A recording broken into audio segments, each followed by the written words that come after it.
Je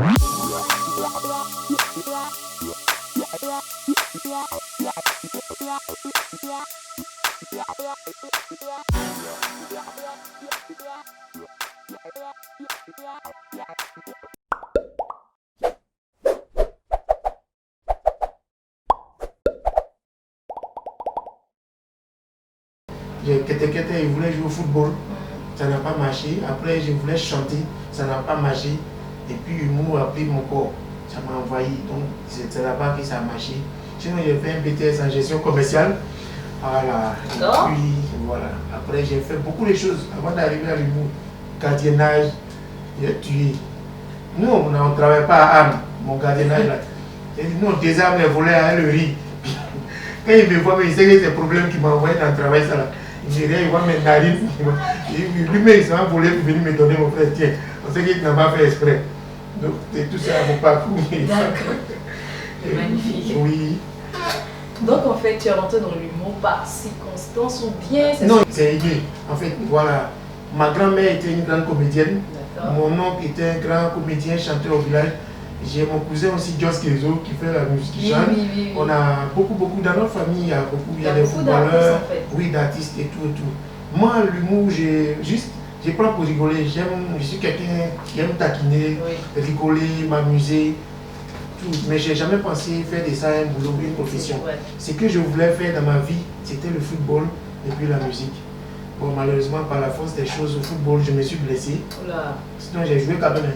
J'ai joué en 3e division avec l'équipe qu'on appelle le Cosmos de Koumassi. Je suis allé au stade d'Abidjan où je devais signer, on devait prendre le championnat, reprendre le championnat. C'est là que je me suis blessé. Après, je suis allé un peu. Et puis, donc, c'est une longue histoire. Voulait être footballeur. Ah, elle est comme ça, là, tu vas faire interview. Si je viens ici, là, les gars du commun vont couper le point. Ouais, audience, vous avez demandé pour faire. Donc, le football, c'est ta passion. C'est mal, ça peut me calmer. Après ça, toujours tu vois qu'ils chantent éléphant là, c'est pas parce que ils me voient en footballeur et puis bon, les footballeurs aussi, heureusement, ils aiment ce que je fais. Donc ça fait que le football, c'est ma vie quoi. Avec la musique, non, tu peux pas comprendre. Faut pas. Magnifique, c'est pas arrivé là-bas. J'ai arrivé. Mais magnifique. Donc si aujourd'hui on te demande de changer de métier, tu vas faire quoi? Avec mon âge là, j'ai changé comment? Si tu meurs, que tu veux revenir, faut revenir. Tu n'as l'air là, même si il veut même, il fait comment? Donc magnifique, si tu meurs que tu dois revenir, tu peux devenir footballeur. Ça là c'est important. Sinon comédie qu'on fait là, l'humour là, on va faire combien de spectacles pour avoir plus de mal derrière à trouver. Même mon 20 ans de carrière là, son ayant ne peut pas atteindre le salaire de Jeffini. Tu vas faire comment? Donc en gros, on va retenir que tu fais l'humour par circonstance parce que tu n'as pas le choix ou bien c'est quoi? Non, ça a pris le dessus seul. L'humour c'est imposé à moi. Parce que moi je suis quelqu'un de bonne humeur. Si vous remarquez mes sketchs, je rigole beaucoup. Parce que je suis venu à l'humour déjà par passion. Parce que j'aime rire. Et avec mon humeur, mon rire là, je contamine ceux qui sont en face avec. C'est l'humour là, bizarre hein. Si tu viens parce qu'on t'a renvoyé à l'école, de toute façon les gens vont te chasser sur le podium. Si tu viens aussi parce qu'il n'y a pas de travail, les gens vont te chasser. Donc il faut aimer rire, il faut aimer t'amuser, il faut aimer rigoler. Et puis là comme ça, ta bonne humeur, ta joie là.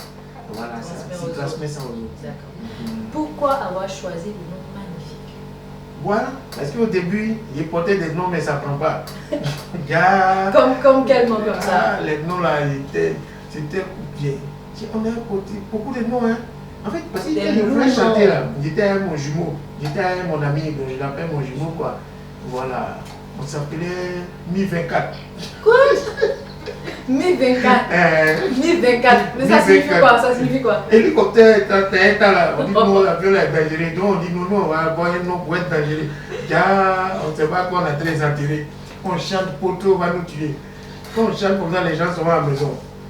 On ne va pas changer de nom sans l'avoir. On est allé, on dit, on va chercher d'autres mots. Kaoka. C'est un guerrier, mon cher. Kaoka, ça veut dire que on a déjà vaille. Kaoka, ça va prendre mieux, ça va dire. Kaoka. Oui, là, là, poteau na yoa. Bon, ça là, on va récupérer un peu, on va changer. C'est les noms, on dirait que les noms agissent sur les personnes qui les font. Donc, c'est là on était deux, on s'appelait les garçons magnifiques. Donc, après lui, on chante, ça ne va pas, les gens se foutent de nous. Donc lui, il fait les tuiles. Il dit bon, lui va replier un peu dans son moment de tuile. Si ça prend, Maintenant, il va nous financer, il va nous produire nous-mêmes. Ah, oh, chef, tu ne d'accord. gagnes pas. Donc il dit, mais bon, en attendant, moi, il fait quoi? Il ne fait pas tu. Toi, tu en fais tu, moi, il fait quoi? Donc, j'ai commencé à faire humour, un peu. Les gens ont commencé à aimer. Ils disent, que c'est sérieux, hein, à faire là. Voilà comment j'ai commencé à continuer dans l'humour et puis un peu. Bonjour 2010 nous a révélé au grand public.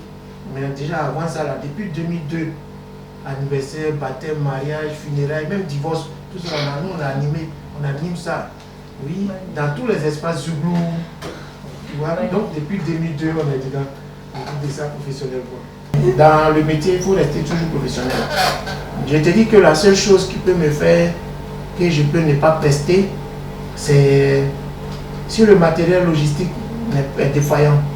Tu vois, si tu dois jouer, si tu dois monter sur scène, il faut que tu sois raisonnable, il faut que tu sois, comment dirais-je, professionnel. Ton manager, mais ton staff, d'abord, à 5 minutes de monter sur scène quand même, ils doivent se tenir de t'annoncer ces genres de nouvelles. Ouais. Voilà. Et puis, maintenant, si par extraordinaire, tu entendais ces genres de nouvelles, que ce soit un décès, que ce soit un accident, que ce soit un cas de maladie grave dans la famille, ou bien à toi maintenant d'être professionnel, parce que les gens qui sont dans la salle ne sont pas censés savoir ça. Tu vois? Voilà. Donc tu dois, malgré ça, tu dois monter sur scène. Tu dois jouer propre, fini ton spectacle. À la fin de ton spectacle, si tu veux, tu peux leur dire, ou bien soit l'animateur peut venir leur dire, le gars que vous voyez là, qui vient de jouer là, voilà tel problème qu'il a, mais malgré ça, il est venu jouer. Il faut rester toujours professionnel.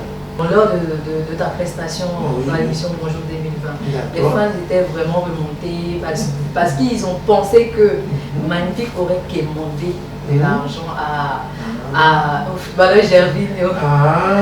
J'aimerais savoir comment Magnifique a appréhendé la chose, comment tu as vécu la chose. Non, mais quand tu sais que tu n'as pas fait quelque chose, est-ce que tu as un problème? Tu vis tranquille, tu es peinard. Gerville, c'est un ami, c'est un collègue, c'est quelqu'un qui aime ce que j'ai fait. C'est quelqu'un même avant même de passer à bonjour, on se voit, déjà on se voit. Si je devais lui demander l'argent, c'est à la maison. Quand lui et moi on se voit dans la voiture, c'est pas sur le podium de bonjour, il est venu demander l'argent. Non.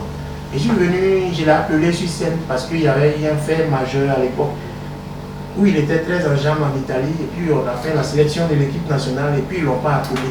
Et puis tous les Ivoiriens étaient fâchés, mais personne n'avait exprimé. Moi j'ai exprimé ça à travers une chanson. Et c'est à travers cette chanson-là que Sereti avait fait une vidéo, tout ça là.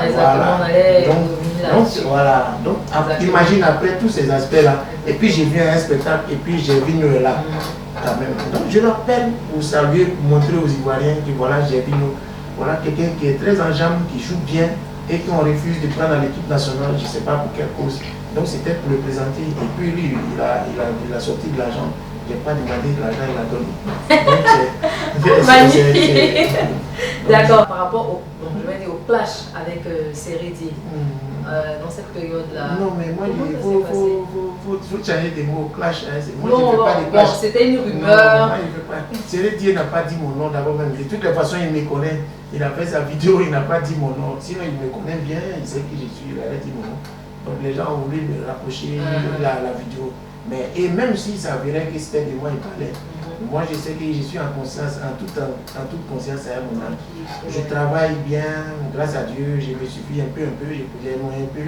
Donc, je n'ai pas de quoi demander ou bien demander de l'argent à qui que ce soit. Et puis, bon, moi, je suis, de toute façon, moi, je suis un modèle, je suis un ambassadeur du genre. Je suis ambassadeur de plusieurs institutions.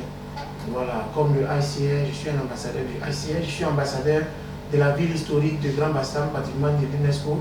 Je suis ambassadeur de beaucoup d'institutions et ambassadeur anti-égérie de beaucoup de marques de produits d'entreprise. Donc moi, je ne fais pas de clash, je ne fais jamais de clash. Je suis un exemple, je suis une image qui doit être claire, qu'on doit associer à des produits pour faire marcher. Voilà. Donc moi, je ne fais jamais de clash. D'accord. Voilà. Toujours avec les femmes magnifiques. Certains trouvent que Magnifique ne fournit plus d'efforts lors de ses prestations. Depuis qu'il a été révélé, d'autres même vont jusqu'à dire que Magnifique n'est plus créatif. Il y a certains aussi qui disent que Magnifique copie les blagues sur Internet, des messages, tout ça. Comment tu appréhendes ça? Moi non, si j'étais toujours dit que quand tu es en phase avec toi-même, rien ne t'ébranle, rien ne t'inquiète. Les gens peuvent te donner des reproches, ils peuvent te faire leurs observations, ils peuvent te faire tout ce qu'ils veulent. Mais tu sais que ce que tu vaux et tu connais ta ligne de travail.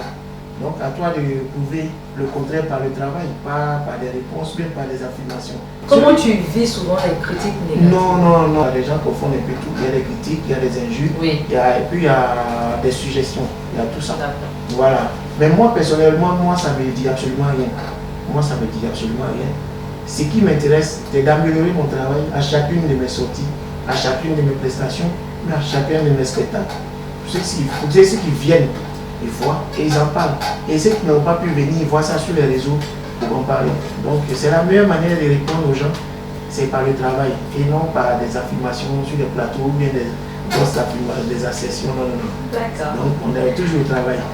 D'accord. Parmi les humoristes, qui est ton meilleur partenaire de scène? Avec qui tu arrives à travailler facilement? Bon, normalement, moi en matière d'humour, il y a des gens qui font un duo, les gens les zinzins, de là, tu vois, on voit Zongo Tao, on voit d'autres, souvent ils jouent avec les Kling bien Amélie, oui. on voit d'autres. Moi je joue en solo, je joue seul. Mais souvent, quand je vais faire un truc, c'est Wayou. J'ai un humoriste qui s'appelle Wayou Constant.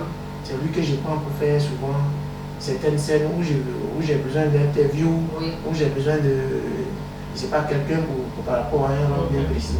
Donc c'est Wayou que je contacte le plus souvent. Voilà. On fait les mises en scène aussi souvent de mes spectacles. Tu as déjà vécu une situation embarrassante avec un de tes collègues humoristes? Une situation qui t'a vraiment gêné, tout ça? Je vois pas, Je vois pas. Parce que quand on se voit, on pose ensemble, on est ensemble, on rigole, et puis on monte sur scène, et puis après chacun part. Il n'y a pas de situation embarrassante. Peut-être la situation peut être embarrassante, c'est on va dans un gombo, on est assis ensemble, et puis soit on se demande mais c'est comment on dit oh là-bas, est-ce que les gens, est-ce que c'est un bon moment, ou bien est-ce que le public là est choc, ou bien tu viens de finir là, c'est comment les gens, est-ce qu'ils réagissent, ou bien il va venir, on dirait ils sont bizarres, moi-même ils viennent de là-bas là, on dirait que les gens là ils sont pas comme ça, ou bien on dirait les gens là. C'est un public qui est beaucoup fermé, sérieux. Dans quel moment on est arrivé ici? On dit c'est un moment de boss, les gens n'arrivent pas comme ça, ils applaudissent ou bien ils font. C'est pas comme il faut qu'on met avec vous, tu avais tué, non. Oh putain, il est trop marrant, c'est connard. Lors d'une prestation, il y a l'un de vos collègues qui aurait raconté peut-être, qui aurait fait un sketch semblable à ce que vous auriez voulu faire. Comment vous allez vivre ça? Comment vous allez gérer ça? Non. En fait, moi, j'ai encore la chance que ça ne m'est pas encore arrivé. Voilà. Mais souvent aussi, on peut aborder les mêmes thèmes. Dans votre milieu, quelle est la personne qui t'inspire plus? En tout cas, moi, je m'inspire de tout le monde. Je peux dire même les plus petits, leurs petits frères qui viennent après nous. Ils font leur travail, souvent ils présentent leur travail, c'est intéressant. Et eux aussi, ils viennent avec une nouvelle touche, un nouveau style, ils s'attaquent à l'actualité ou bien aux moyens de communication que nous avons, modernes que nous avons actuellement. Voilà, donc ils t'apportent encore des choses que toi tu ne connaissais pas. Et aussi parmi nos aînés aussi, et tous nous inspirés. Mais par exemple, moi j'ai voulu appesantir mon travail sur celui du président Adama Daiko. Voilà, le président Adama Daiko, oui. Son écriture, sa manière de faire, ce qu'il a fait, vraiment c'est quelque chose d'exceptionnel pour moi. Voilà, donc je me suis beaucoup inspiré de lui et aussi de Doyen Bamba Bakari. Oui. Voilà, vraiment ce sont des dinosaures. D'accord. Voilà. On est bientôt vers la fin de l'émission. Magnifique, je voulais déjà entendre une petite blague. Non, on ne fait plus blague maintenant. C'est quoi? Non, c'est des spectacles à thème. D'accord. Oui, c'est des spectacles à thème. En fait, tu vois quand on fait les spectacles là, on met un titre. Moi par exemple, mon premier spectacle en 2012, c'était Commandant Moriba dans l'affaire des femmes. Deuxième, c'était La Côte d'Ivoire est formidable. Troisième, c'était Maki la Morigan. Quatrième, c'était Championnat des mensonges. Cinquième, c'était Les traqueurs d'Abidjan.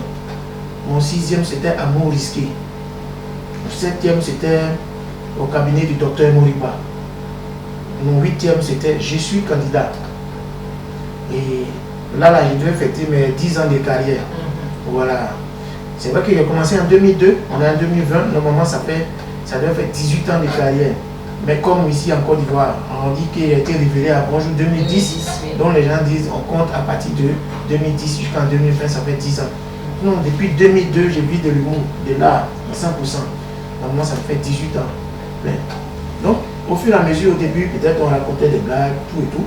Et puis après, avec l'expérience, avec les partages des scènes qu'on a eues, avec nos dévanciers ou bien certains humoristes internationaux, quand on fait un spectacle d'humour, on ne raconte pas des blagues. On vient pour parler d'un fait de société, mais de manière drôle. Et c'est des faits qui sont vécus, mais c'est des faits qui sont imagés, mais qui sont vécus par d'autres personnes. Et par exemple, il y a un thème où on dit pourquoi il faut toujours bien s'habiller. Il faut toujours bien t'habiller parce que tu ne sais pas quand tu vas rencontrer ton ex. Quand tu connais une bouche de femme, tu vois, ça là, comment tu veux bien t'habiller. Ça là, tu peux prendre ça pendant 1 heure. Tu vois, là c'est vrai. Voilà. Magnifique. Oui. J'ai eu ma blague merci. Aïe, tu vois, toi-même.